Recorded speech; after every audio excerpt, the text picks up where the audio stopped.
안녕하세요. 저는 올해 40대 초반이 된 남성입니다. 저는 결혼을 하고 아내와 친구에게 배신을 당하고 아주 통쾌하게 복수를 했는데요. 이 이야기를 한번 여러분들에게 알려드리고 싶어서 사연을 씁니다. 그녀와 저는 아주 평범하고 무난한 연애를 했어요. 다들 연애하시는 것처럼 서로에게 노력하고 믿음을 주면서 평범하게 연애를 했는데 무려 7년이나 했죠. 어릴 때부터 만나서 서로에 대해 너무 잘 알고 있었고 커갈수록 그 사람이 없으면 안 되겠다는 생각이 너무 많이 들더라고요.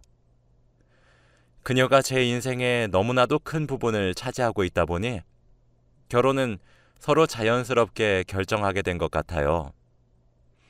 이 사람이 아니면 다른 사람을 만나서 다시 처음부터 시작할 자신도 없었거든요. 양가 부모님들도 저희가 오래 만난 걸 아시니까 결혼 허락받는 건 쉬웠기에 빠르게 결혼식을 진행했습니다. 저희가 오래 만나서 아내의 친구, 제 친구들은 다 알아요. 아내 친구도 저에게 오래전부터 형부 거리면서 친했고 제 친구들도 저희 아내에게 재수씨 거리면서 친하게 지냈거든요.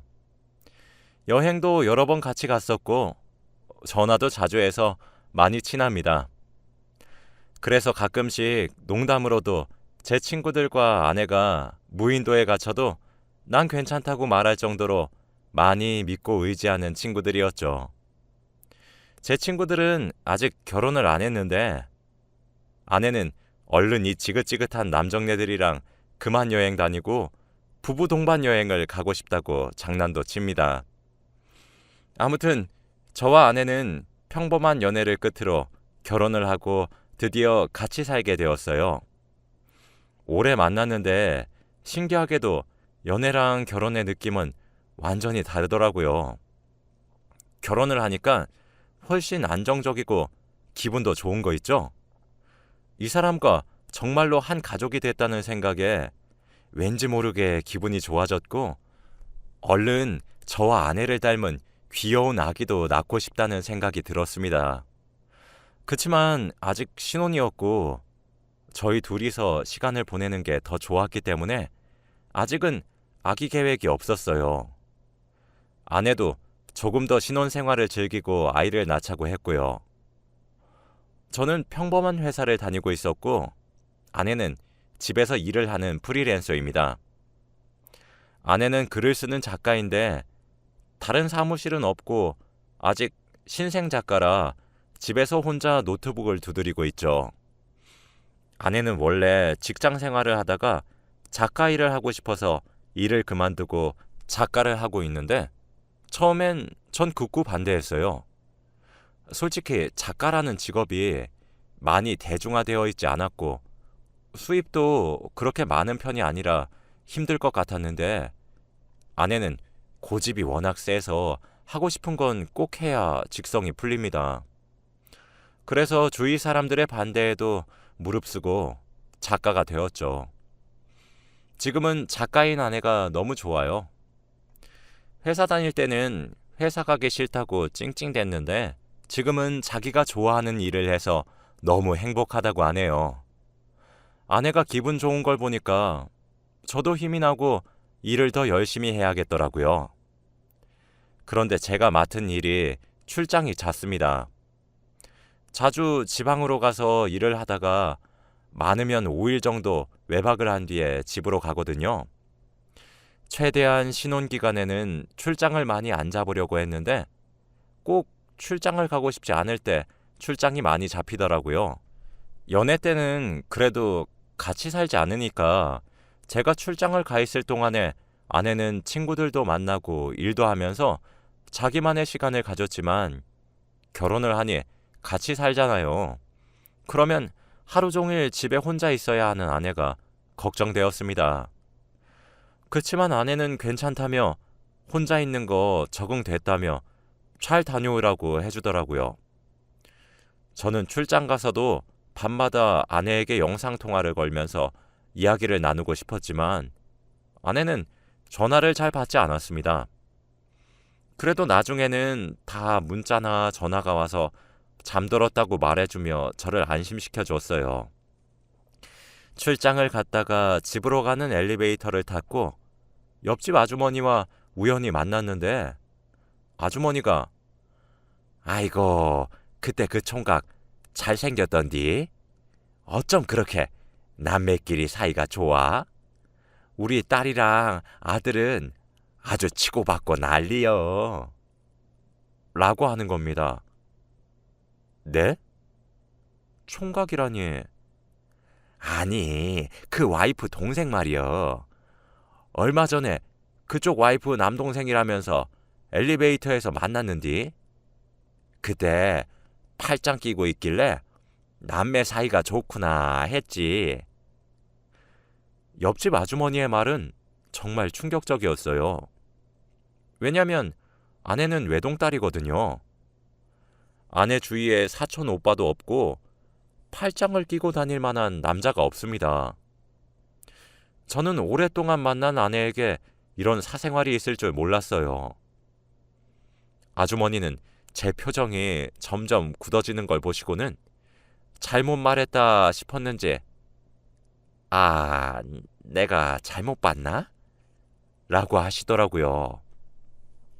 저는 그때부터 아내를 의심했습니다.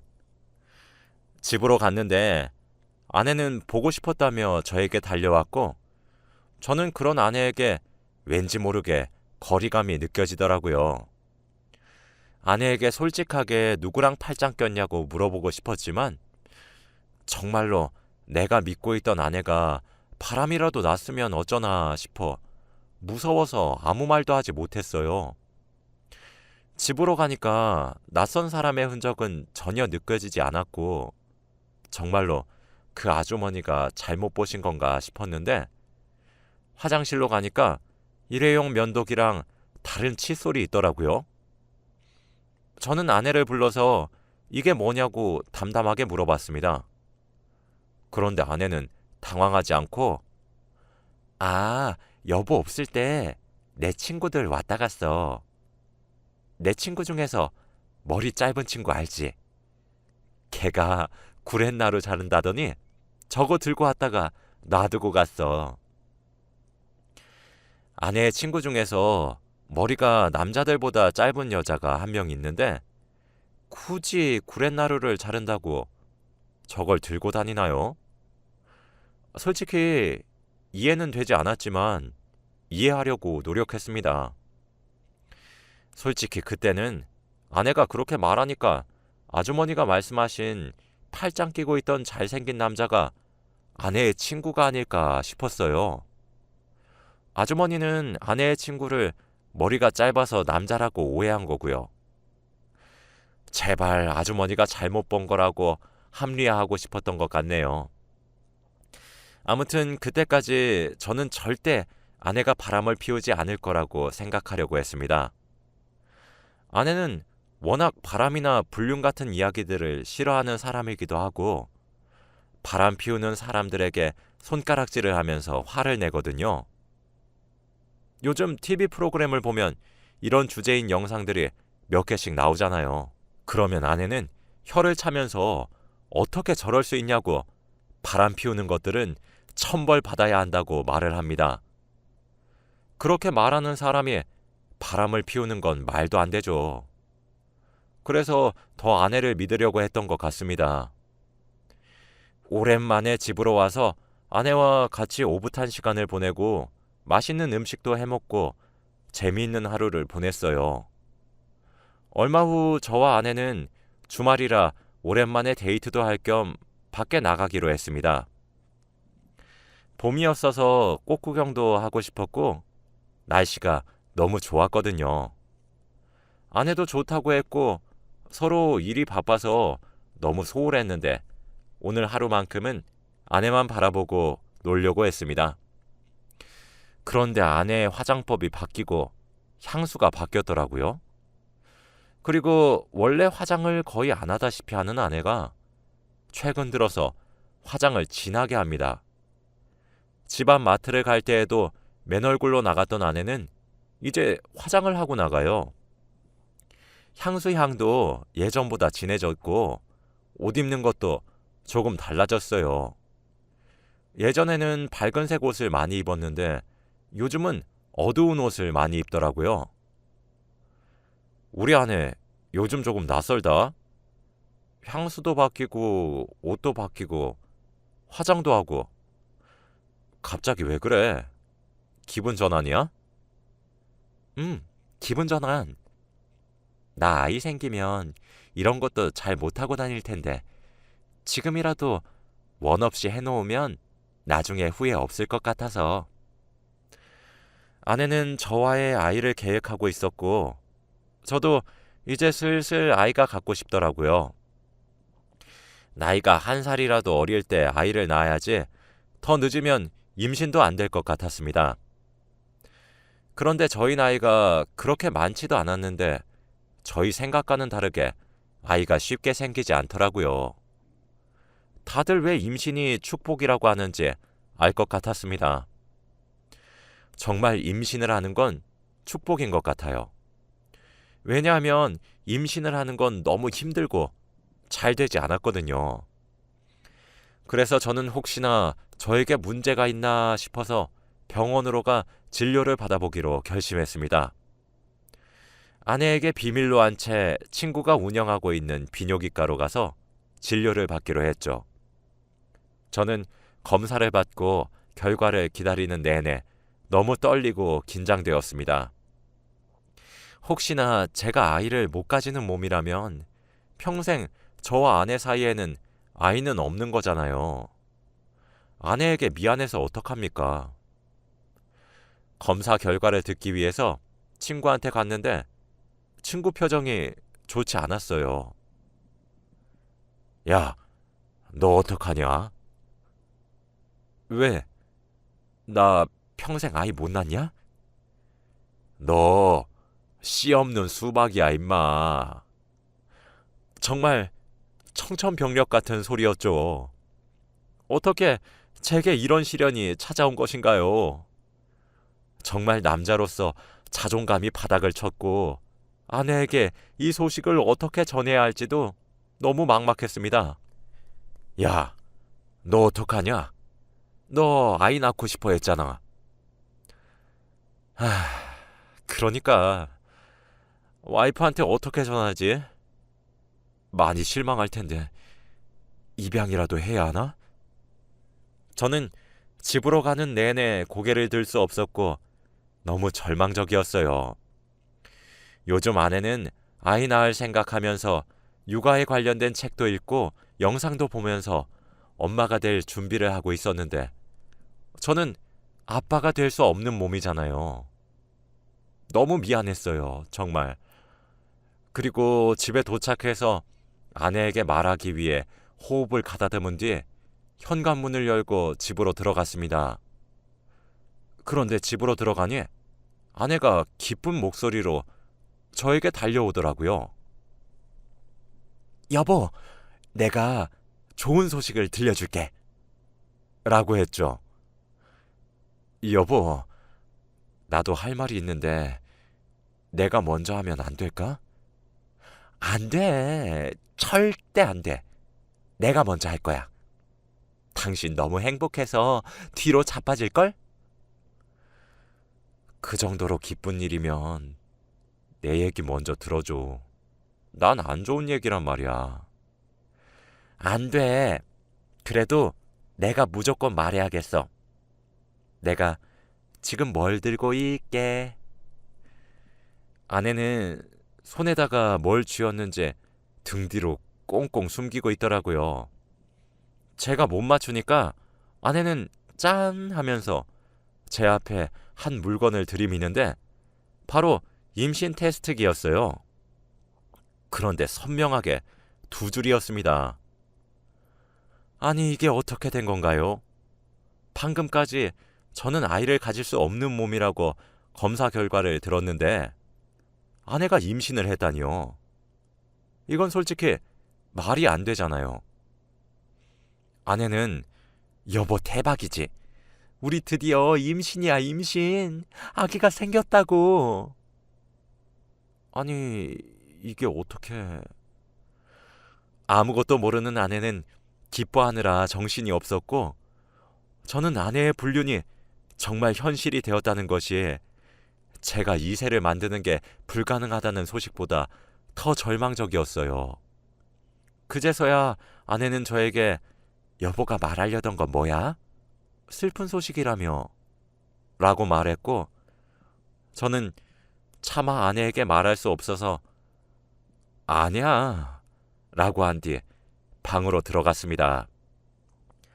아내는 예상과 다르게 제가 임신 소식에 대한 반응이 좋지 않자 실망했더라고요.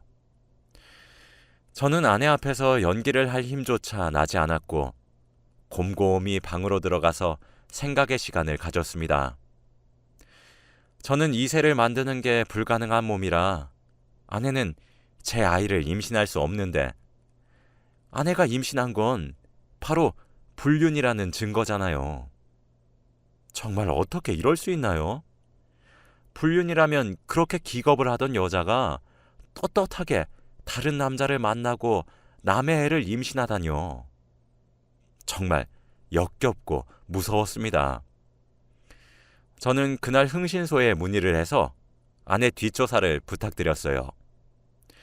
아내의 휴대폰을 열어보았더니 낯선 사람과 연락을 나눈 흔적은 없었고 다 친구들과 안부 연락을 한 것밖에 없더군요. 그래서 도대체 그 남자는 누군가 궁금했는데 마침 흥신소에서 연락이 왔습니다. 아내의 불륜 증거를 다 잡았대요. 그래서 당장 보니 아내의 상간남은 바로 제 비뇨기과 친구였습니다. 저에게 충격적인 사실을 선고했던 친구와 함께 여행도 가고 놀러 다니면서 연애를 하더라고요. 그런데 아직은 그 친구는 아내가 임신한 사실을 모르나 봐요. 그 친구는 제가 아이를 못 가지는 몸인 걸 아니까 아내가 임신을 했다고 하면 당연히 불륜 사실이 들통나잖아요. 정말 화가 머리끝까지 솟았습니다. 어떻게 저에게 핏줄과도 같던 친구와 아내가 저렇게 쌍으로 저를 배신할 수 있나요? 그래서 저는 그들에게 복수를 하기로 결심했습니다. 아내가 만삭 때까지 태교를 열심히 했는데 저는 차마 얼굴에 철판 깔고 친구의 아기를 태교할 수 없겠더라고요. 아내는 서운해하면서 왜 이렇게 자식한테 관심이 없냐고 했지만 저는 도저히 할 수 없었습니다. 아내는 출산 전에 임신 축하 파티를 열고 싶다고 했고 가족들과 친척들 그리고 주변 친구들도 다 초대하자고 했죠. 저는 그날 제 친구와 아내에게 복수하기로 했습니다. 얼마 후 임신 축하 파티 날 아내는 정말 행복해하는 표정이더라고요. 저는 그 기분을 망쳐주기 위해서 작전을 시행했죠. 우선 미리 선임해 놓은 변호사를 노트북 앞에 세우고 저는 무대 중앙에서 마이크를 잡았습니다. 모두들 와주셔서 감사합니다. 그런데 오늘 축하받아야 할 사람은 제가 아니라 바로 제 아내와 불륜을 저지르고 있는 저 사람입니다. 라고 말을 하면서 제 친구를 손가락으로 가리켰어요. 친구는 당황한 표정으로 장난치지 말라고 했고 저는 그때 변호사를 쳐다보고 영상을 재생하라고 했습니다. 그 영상은 흥신소에서 받은 아내와 친구의 불륜 증거들이었고 그 영상은 아주 큰 화면으로 재생되고 있었어요. 영상 속에는 충격적인 장면이 잔뜩 들어있었습니다. 거기에 온 하객들은 다 같이 그 영상을 보고 충격을 감추지 못했고 마치 제가 아내의 불륜 사실을 처음 알았을 때 그 표정이더라고요. 영상이 끝난 뒤 저는 마이크를 다시 잡고 아내의 뱃속에 있는 아이는 사실 제 아이가 아닙니다. 저는 아이를 가질 수 없는 몸이거든요. 라고 말했습니다. 다들 헉 이라고 입을 틀어 막았고 다 같이 아내와 제 친구를 쳐다봤어요.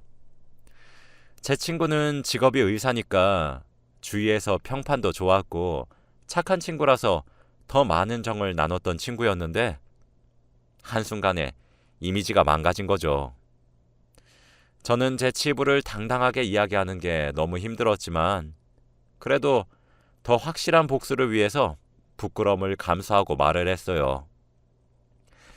하객들은 저의 말을 듣고 화가 잔뜩 나서 테이블에 있던 음식을 제 친구에게 던지면서 욕을 하기 시작했고 친구는 그곳을 뛰쳐나갔죠.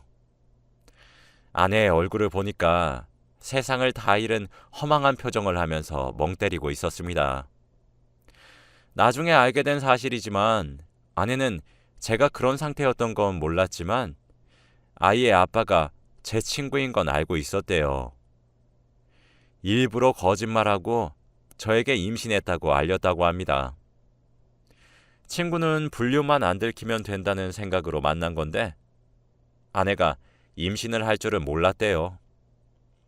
둘은 아내가 임신하기 전에 잠깐 만난 거였고 아내가 임신을 하고 나서부터는 둘이서 만나지 않았다고 하네요.